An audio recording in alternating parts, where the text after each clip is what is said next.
നമ്മൾ നമ്മുടെ ഈ കോളേജുകളിലേക്കും സ്കൂളുകളിലേക്കും നമ്മൾ പോകുന്ന പോലെ തന്നെ നമ്മളിനി ഗ്രഹസദസ്സുകളിലേക്കും പോവുകയാണ്. കാരണം ഈ മാതാപിതാക്കളാണ് ഏറ്റവും ശ്രദ്ധിക്കേണ്ട കാര്യം കുട്ടികളുടെ കാര്യത്തിൽ. അപ്പോൾ ആ ഗ്രഹസദസ്സ് എന്താണ് പറയുന്നത്? അപ്പോൾ കോഴിക്കോട് ആദ്യം ഏതാണ്ട് 1000-ലധികം ഗ്രഹസദസ്സുകളിലേക്ക് ഈ SKN40 രണ്ടാം ഘട്ടം കടന്നു ചെല്ലും. ജ്യോതിർഗമയ വെളിച്ചത്തിൻ്റെ വിളക്കുമായിട്ട് ഞങ്ങൾ അങ്ങോട്ട് ചെല്ലും. ഇപ്പോൾ ഷഹദ് റഹ്മാൻ നമുക്കൊപ്പം കോഴിക്കോട് നിന്ന് ചേരുകയാണ്. ഷഹദ്, എവിടെയാണ് ഗ്രഹസദസ്സ്? ഈ ഗ്രഹസദസ്സിലേക്ക് ഞങ്ങളോട് വരുന്നു. SKN40 അതിൻ്റെ രണ്ടാം ഘട്ടത്തിലേക്ക് പ്രവേശിക്കുകയാണ്. ഈ ഘട്ടത്തിൽ ലഹരിക്കെതിരെ അല്ലെങ്കിൽ സംസ്ഥാനത്ത് നടക്കുന്ന ലഹരി വ്യാപനത്തിനെതിരെ നമ്മുടെ വീട്ടമ്മമാർക്ക് എന്തൊക്കെയാണ് പറയാനുള്ളത് എന്നാണ് ഇനി നമ്മൾ പ്രേക്ഷകർക്കിടയിലേക്ക് എത്തിക്കുന്നത്. നമ്മളുള്ളത് കോവൂരിലെ ഒരു വീട്ടുമുറ്റത്താണ്.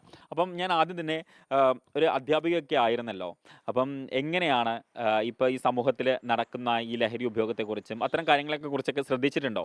സാധാരണക്കാരായ വീട്ടമ്മമാരെ സംഘടിപ്പിച്ചുകൊണ്ടുള്ള കുടുംബശ്രീ സംഘടനയിൽ ആ വാർഡിലെ ADS ആയി പ്രവർത്തിക്കുന്നത് കൊണ്ട് തന്നെ അവരുടെ ഇടയിൽ ഇത്തരം കാര്യങ്ങൾക്കുള്ള ബോധവൽക്കരണ ക്ലാസ്സുകൾ തുടർച്ചയായി നടന്നുകൊണ്ടിരിക്കുന്നുണ്ട്. അപ്പം നമുക്ക് അല്ലാതെയും കുറേ അധികം ആളുകളുണ്ട്.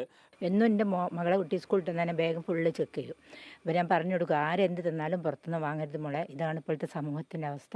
നമുക്ക് കഴിയുന്ന രീതിയിൽ നമ്മൾ പറഞ്ഞു കൊടുക്കും. അതിനുള്ള ക്ലാസ്സുകൾ ഞങ്ങൾക്ക് കുടുംബശ്രീയിൽ നിന്ന് ഒന്നായിട്ടും തരലുണ്ട്, അല്ലാണ്ട് വീടുകളിലും ഒക്കെ ഉണ്ട്. അംഗനവാടി വെച്ചിട്ടും ഒക്കെ പറഞ്ഞു തരുന്നുണ്ട്, പരിശീലന ക്ലാസ്സുകളൊക്കെ തരുന്നുണ്ട്. അപ്പം ഇത്തരം കൂട്ടായ്മകൾക്കിടയിൽ എപ്പോഴും പാട്ടും അതുപോലെ തന്നെ കൊച്ചു കൊച്ചു വർത്തമാനങ്ങളും ഒക്കെ ഉണ്ടാകും. അപ്പോൾ നമുക്കൊപ്പം ഈ കൂടിയിരിക്കുന്ന അമ്മമാരും ചേച്ചിമാരും കുടുംബശ്രീ അംഗങ്ങളും ഒക്കെ ചേർന്ന് നമുക്കൊരു പാട്ടും കൂടി പാടിത്തരും. നമ്മൾ വിഷയം ചെയ്യുന്നത് വലിയ ഗൗരവമുള്ള ഒരു വിഷയമാണ്.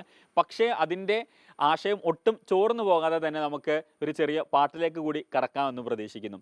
ആഷാഢമാസം ആത്മാവിൻ മോഹം അനുരാഗമധുരമാമന്തരീക്ഷം വിതുരയാം രാധയെ പോലെനിക്കെന്നിട്ടും വിലപിക്കാൻ മാത്രമാണ് യോഗം.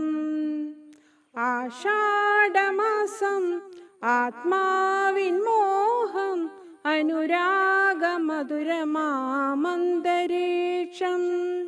അപ്പം ഇങ്ങനെയാണ് ഇവരുടെ വൈകുന്നേരങ്ങളൊക്കെ എന്തായാലും മനോഹരമാക്കുന്നത്. അതിനിടയിൽ നമുക്ക് ചില അഭിപ്രായങ്ങൾ കൂടി കേൾക്കാം. ഇപ്പം നമ്മൾ മക്കളെ ശ്രദ്ധിക്കുക. വീട്ടിൽ വരുന്ന സമയത്ത് അധിക കുട്ടികളും എന്താ ചെയ്യുകയെന്ന് വെച്ചാൽ സ്കൂളിട്ട് വന്നു കഴിഞ്ഞാൽ അവരെന്തെങ്കിലും കഴിച്ചു കഴിഞ്ഞാൽ റൂമിൽ കയറി വാതിലടയ്ക്കുക, ഫോൺ എടുത്ത് നോക്കുക, എന്താ ചെയ്യുന്നതെന്ന് പോലും നമുക്ക് അറിയാൻ പറ്റുന്നില്ല. നമ്മളെ മക്കൾ നശിച്ചു പോകുക എന്നല്ലാണ്ട് അതേപോലെ തന്നെ മറ്റുള്ള കുട്ടികൾ, നമ്മളെ മക്കൾ മാത്രമല്ല മറ്റുള്ള കുട്ടികളും കൂടി അതിലേക്ക് വരരുത് എന്നുള്ളൊരു തോന്നൽ നമുക്ക് എപ്പോഴും ഉണ്ടാവണം.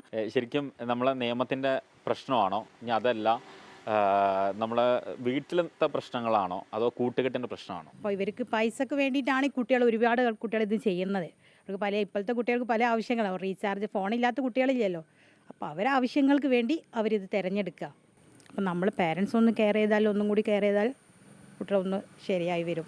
കോഴിക്കോട് നിന്നും രാജേഷ് വെള്ളരിക്കുണ്ടിനൊപ്പം ഷഹദ് റഹ്മാൻ, 24.